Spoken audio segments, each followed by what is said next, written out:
What's up, everybody? This is Nick from thegameraccess.com bringing you another video. And I want to apologize for being inconsistent with the videos over these past few days. Been really busy with life and the site. It's just been really busy for me. Actually, just got back from the beach, so if you notice any sunglass lines, that's the reason why. Hopefully, I don't get too much heat from it. But today I want to talk about the PS3 versus the 360 game sales. Now, me and Dave talked about this on the phone not too long ago, and we basically talked about, like, why is 360 selling so many more games than PS3? Now, this has nothing to do with the, how many 360s are sold or anything like that, because the 360 on average sells 8 games per console, and the PS3 only sells 2 games per console. So, even if the PS3 had 100 million consoles out there, it's still selling only 2 games per console and not 8 like the 360 is. And why is that? Now, me and Dave talked about this. We discussed it for quite a while, and we actually talked about it. Now, when the PS3 first came out, it was $500, $600. Now, this time, the cheapest Blu-ray player was $1,000. So anyone who wanted a Blu-ray player was picking up the PS3, unless they were very uninformed. Very uninformed, because PS3 was marketed as a Blu-ray player. So if you want a Blu-ray player, like many of those people, high-def freaks are, who want to get their stuff as soon as possible, they're going to get a PS3, not a $1,000 Blu-ray player. People that get a PS3 for a Blu-ray player most likely aren't going to play games, and if they are, they might get 1 or 2 games. Now, that's not everyone. People do buy their PS3 for games, but look at 360. What else can you do? Why would you buy a 360 besides to play games? Yeah, I can do Netflix and stuff like that. There's no reason to buy a 360 just for Netflix. You can do that on your PC. There's no reason to do that. Blu-ray player, PS3 is not the cheapest Blu-ray player anymore. You can get a Blu-ray player for like $200 now, but the PS3 is the best one. And the reason why I say that is because it has internet abilities. Like $200 ones doesn't have internet abilities. So let's say, for instance, you bought the $1,000 Blu-ray player that did not have online capabilities. So now you spent $1,000 on a Blu-ray player that doesn't support BD Live. So PS3, you don't have to worry about that. You're always going to be able to get updates. So that's why the PS3 is the best Blu-ray player. And if you want a Blu-ray player, the PS3 is definitely the way to go. That's how stores market it. You go to Best Buy, you say anything about high-def TV and Blu-ray, they're going to bring up the PS3. I guarantee it, because I have a friend that works at Best Buy, and he says they're required to. So the PS3 is marketed as a Blu-ray player, and people that are going to buy it for a Blu-ray player are most likely not going to play games. Also, something we talked about was, shout out to Chase, he brought this up.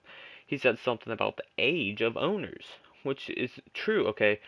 Most people my age don't have a PS3. They have a 360. Yet, when it go older people, more people have a PS3. Now, I'm not saying that older people don't have a 360 or younger people don't have a PS3, but on average, because most of my friends, out of, like, I don't know how many friends, one person has a PS3, and I can name probably 15 people off the bat right now that have a 360. Yeah, I was talking to Dave, and he said everyone he knew that played games had a PS3. Now you say, why does age matter? Adults have more money. Yes, that's true, but they have that money to spend on bills and stuff. When you're an adult, you're a lot more careful with what you spend your money on, especially with the way the economy is. When you're a kid, you're like, oh, I want this game, I want that game. So if PS3 owners are a lot older, they're going to be like, okay, I need to be conscious, I need to make smart choices. So they might only buy a couple games, like 1 or 2 or 3 games a year. I'm not saying every adult does that, but the average adult who has a PS3. Yet a kid's gonna be like, oh, I want this game for my birthday. Oh, I want this game for my birthday. I have a little brother and sister to prove the fact. They ask for like every game possible. Their birthday, they get like 6 or 7 games. They play them a day or 2 each, and they're done with them. I know that for a fact. So that makes a lot of sense as well, which is probably why the Wii probably sells a whole lot more games per console, because that's even a younger crowd, so I'm sure they sell some ridiculous like 12 or 15 games per console. I'm just making that up, so don't quote me on that, but I'm sure it sells a lot more than 8 per console like the 360. So, now, that's reason what basically all I can say about why the 360 sells more games per console. But some people might be watching this video saying, why is he talking about game sales? Why do game sales matter? Gamers, all they want to do is play games. That's very true. All the fanboys want to fight over it, but the people that say it doesn't matter, I agree with you. So you might be like, oh, okay, why are you talking about this? It does not matter to gamers, but it does matter for business. Now, if you're Sony and you're selling 2 games per console, you are not going to have a likely chance of some company wanting to produce an exclusive game. You're going to have to go to them and get an exclusive game. And I'll be like, okay, why don't exclusives matter? First of all, that's more money for Sony. And second of all, okay, well, why, if Microsoft pays money for a company to go exclusive, they might be like, okay, I'm not going to make that much. If Microsoft pays me this much money, I might lose a small amount of game sales, so I might make more money by staying exclusive to the 360. Now, I'm not saying that's with all games, because look at Call of Duty. Bob Kotick or whatever said he's going to do it, but he's going to go exclusive to the 360 if they don't drop the price. I don't see him doing it. This doesn't apply to every game, but I'm just giving an example.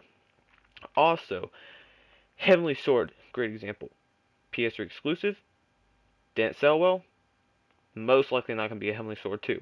It hurts sequels. If you come exclusive on the PS3, there might be gamers out there that love the game. Heavenly Sword is one of my favorite games this generation. Amazing game. But didn't sell well, so there might not be a sequel, which kind of pisses me off because Heavenly Sword was an amazing game. Many people say it rips off God of War. God of War is my favorite franchise, and I still loved Heavenly Sword. I mean, it was an amazing game. If you haven't played Heavenly Sword, you gotta go play it. But since it didn't sell well, it's probably not gonna have a sequel. And there's many other games like, okay, many people disagree with me here, but Lair is a decent game. Now the controls were messed up. Don't get me wrong, but Lair was a decent game, not the best, but the game I don't even think it sold 500,000. And I guarantee you, if it would have came on 360, it would have sold a lot more, and there might be a sequel. Same with Heavenly Sword. If Heavenly Sword was on 360, there'd probably be a sequel for it. Now that's just what I thought. Please let me know what you think. Leave any comments, and please shoot an email. I have my email address right below the video.